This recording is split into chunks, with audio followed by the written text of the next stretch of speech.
Um, so I wanted to come live or go live on the YouTube and just, I guess, tell a story. And I have no idea what effect it will have. I have no idea if it'll have any effect at all, and that's okay. I'm not worried about that. I'm not worried about any of it. I'm just worried about transmitting the information.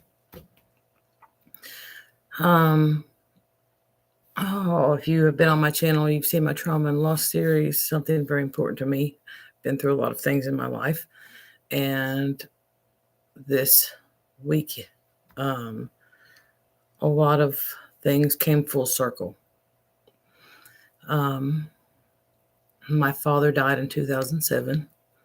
He had a massive stroke in the kitchen of our house. I was not home when it happened. But my sister and my mother were, and he was taken to the hospital and officially pronounced dead. I was 27 years old. And that caused a ripple effect. I mean, any major thing in our life causes ripple effects. It causes change. It causes things to happen that may not have happened otherwise. It causes people to have reactions. It causes people to have thoughts and ideas. It changes people. Death, birth, all these things change people. So on Monday, my uncle, who was my father's older brother, he wasn't the oldest, but he was the second oldest, and a strong leader in our family, he died. And he was sitting at the kitchen table, and his wife was there, my aunt. And it was quick. I don't think he suffered. But it brought up the family again and a lot of the things. Now, since my father died years ago, it has been such a cataclysmic event that it had a ripple effect through the whole family. So we stopped hanging out as much. People stopped getting together for things. We stopped having family gatherings as much, or they were just smaller groups of the family, not everybody. People moved and traveled and went different directions. One of the things that happened, though, was my own personal family, my mother and my sister, kind of fell apart.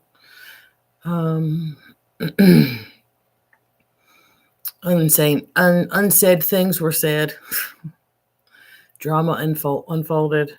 Chaos, all the things. People's fears materialized. People's worries became drama. And that's fair, and I understand that. We all acted out in different ways. So what resulted in that was, though, that we were not speaking, or at least I had chosen to distance myself. I've been on my own healing journey. Everybody is.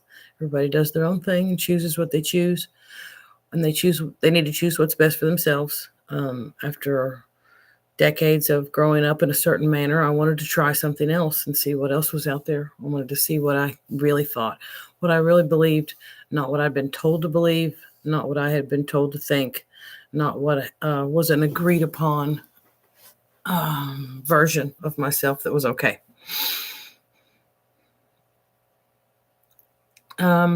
So I've been doing that for over a decade, making decisions for myself and deciding who I am and what I believe, doing my own research, not walking into things with the fear of something changing my mind in a way that I can't get back from. I don't believe in that. I believe that information is information, and how you handle it is how you handle it. That's it. And everyone is free to choose. And that is the purpose of free will. And we must accept that everyone chooses different things. And we must accept that people are allowed to choose different things, even if we don't like it. We make an effort to tell people when it's unhealthy. We make an effort to let people know that we care. But ultimately, everyone is free to make their own decisions and choices. And that's a hard thing to swallow because it's okay when it's yourself, but it's not okay when it's your kids or someone in your family or a friend, and you feel like they're making a choice that you don't like. But the truth is, if you want freedom to choose for yourself, you must allow freedom for others to choose as well. Otherwise, you are infringing on their free will, which is against nature. But that's a lesson we all have to learn. We even have to learn that we've chosen lessons, that we've chosen to do things the hard way, that we've chosen to do things in a difficult manner. So what is this all getting to? So I made a decision to go to my uncle's funeral. And it sounds weird for me to say that I had to make a decision, but I had to make a decision because the particular family members I'm involved with have had a past of being toxic, and I'm 100% sure they believe I'm toxic. So I'm not going to say I'm not. They believe that. That's true for them. That's their truth, that I'm toxic. And for me, they were toxic. And the choice was to not be a part of that, not to share toxicity. It's not about right or wrong. It's about how people feel. And it's about how they're interpreting their own life in front of them. So I made the choice to go to the funeral. I made the choice to do it because I wanted to be there for other family members and people and support, because it's important to honor and respect the life of those around us, and take that moment to say goodbye, to take those moments to acknowledge the life well lived. And my uncle had that. And regardless of personal issues I have with other people, it's not my uncle's fault. He lived his life honorably. And so I wanted to go and pay my respects and had to be prepared for whatever would happen. And I was prepared to accept that my presence may have not been welcomed. I was willing to accept that I should be calm and still and allow things to unfold, and respect people's space, respect the environment and the moment, but pay my respects. And if I needed to do that quickly and briefly, I would. If I was allowed to stay, I would. And was not expecting and did not have in my wheelhouse the potential future that did unfold. So I spoke to my sister beforehand and let her know I was going to come. And she said that was cool. And she was okay with it. And I felt like that was really good because regardless of what's going on with personalities and personal things, she knew that this is an important thing to do. This is an important thing to be a part of. So I arrived and I was able to hug and greet and be with other family members until my sister and mother arrived, and my sister dropped my mother off at the door, and she came in and she greeted people around me and kind of didn't acknowledge me. And I thought, well, she's really angry. She's really upset, but she's being polite and not making a big deal of it. She had to go to so we made our way through the building, and I followed my sister and my mother down the aisle to greet family and give condolences, and saw people I haven't seen in a long time. And they were all they're grieving, but they were absolutely sweet and kind and loving. And it was beautiful. It was a really beautiful day. But I was trying to be mindful of others and how they feel, and, keeping my distance. And I know I'm not giving details about why. Because I am not here to defend anything but the truth, and I'm not here to say anything about anybody negative. I understand why they were upset with me, but I understand why I was upset, and I'm not going to throw anybody under the bus. And I'm not going to give specifics because it's old. It's in the past, and nobody, quote unquote, hurt anyone. Nobody, quote unquote, did anything awful. These are emotionally toxic things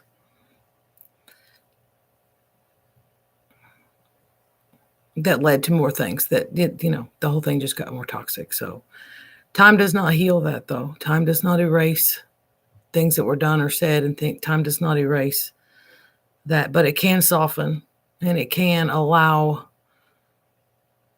moves of God to happen. It can allow for karma to play out, and it can allow for lessons to be learned. So that is the benefit of time. Time is not an apology. Time does not fix things, but over time, things happen, and people have new experiences, and people learn lessons, and people can change, and it gives an opportunity for that. I guess I just didn't understand how much had changed. So when I went in there and I thought she was angry and didn't want to talk to me, she was ignoring me, and I was giving her space and being polite and courteous. Went through the line to talk to family and say hello. And my mother sat down on the pew of the church in front of some other family members. And I walked over towards her.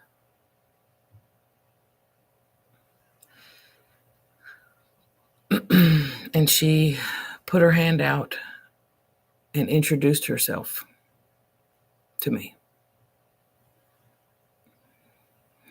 That's not what I was expecting at all.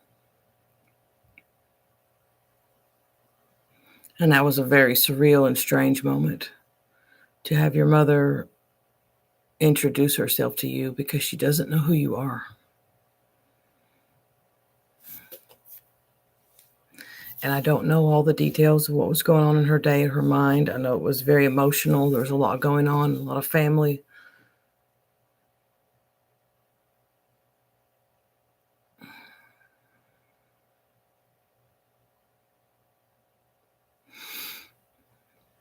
But the message I have been receiving through my spiritual journey lately have been curse breaker. And I heard that growing up. She called me that. When I was a child, she called me that. When I was a young adult, she called me that. She told me you were a curse breaker. But then a lot of other things were said too that made me feel very much not special or seen, very misunderstood. I think we all feel like that, though. Very misunderstood and unseen, because it's hard to bring people into the world we hold within ourselves, within our emotional, mental, spiritual aspects. It's really hard to convey that to other people and them see our perspective. But the messages lately from Spirit have been very much the curse is broken. And the rest of the day was beautiful and lovely and wonderful, and that was really good, and I enjoyed it. And there was no talking about the past or anything negative or anything like that. We were all there for family support and grieving and saying goodbye.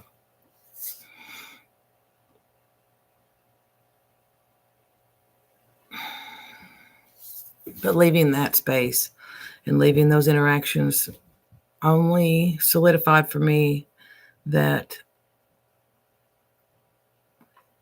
the manifestations of things that are happening around us in this world right now are real and true, and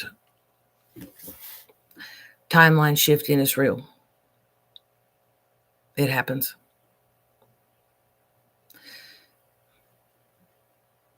It is how people become invisible and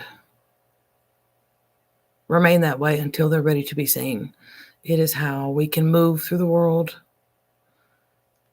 on different frequencies. It ignites a spark in us of curiosity as to what scriptures and great books of the past were actually talking about. So many people say, oh, it's a literal story. Oh, no, it's a metaphysical story. It's a metaphorical story. It was a parable. What if it's both? And always was. Maybe not in the same way. Maybe not literally the way we think about it, but maybe literal. And maybe not metaphorically the way we understand it yet, but metaphorical. And the reason these things change and evolve, and the reason so many things can be taken out of context, and the reason there's so many versions are because it's alive. Because it's our story and we are alive and everything is happening now. Everything is true now. How you see the world and how you see people is happening now in real time. And you have not been told how powerful you are, that your physical world will arrange itself around your beliefs and what you think and what you feel. The literal physical world will arrange itself around that. That's hard to believe because we haven't believed it. And when you don't believe it, you don't put it into practice. No, that went out.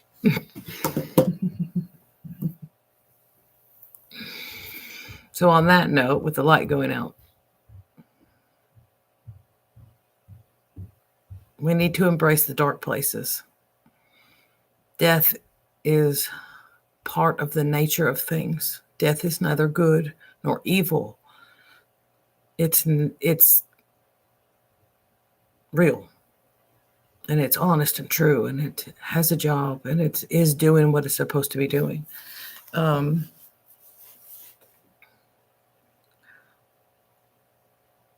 Refusing to look at the dark things and refusing to see them only keeps them hidden.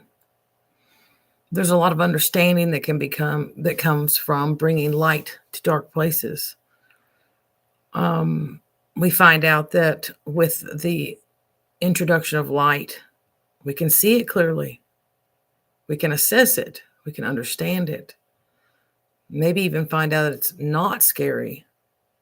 It's not a monster lurking in the shadows. It was just dark.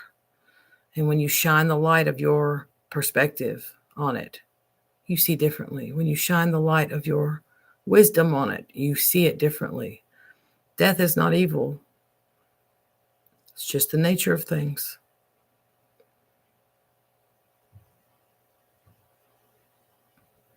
And what bothers us about it is the lack of understanding or clarity about how it functions or why, or what, did this have to happen now, or did this have to happen in this way? I don't know. Sometimes we have to let go of the why to be free, to understand that on a long enough timeline, you will get an answer. And it might take 15 years or 16 years. It might take 25 years. It might take 30. But you will get an answer. And that sounds grueling for some people. But how many things have you learned and experienced? And it wasn't grueling because you just weren't focused on it like that. Okay, a good example is when you're a young child and you realize that you want to drive a car and cars are interesting. And what is that? What is that really cool thing that moves? Oh, and there's so many different versions and colors, and there's trucks, and there's cars, and there's fans, and there's new, old, classic. Yeah. That age when you see a car or a vehicle and you finally have that desire to act upon it, that age, and you're told right away, you're too young, you can't drive. You can't drive that car. You can't go do that cool thing. You have to get to a certain age before you're allowed to start learning about it. You have to get to a certain age before you're allowed to experience that. And it's grueling years of waiting to learn how to drive. And then you're 30 and you're like, and I'm not 30, I'm older than that, but then you're 30 and you're like, I hate driving, because all you're doing is driving for chores, driving to go to work, driving for things that, but the years leading up to you finally getting to the place where you could learn how to drive and get that permit and get that license were grueling, because you just had this vision that this driving, this act of driving a vehicle was going to be so life-changing and all that. And it is life-changing. But then you get older and you've driven for a long time and it's not as fun as it was when you started out. And these lessons are like that. Something bad happens and you really want to change everything about it, and you can't, and you have to wait. And you have to go through your own stuff, and you have to process your own things.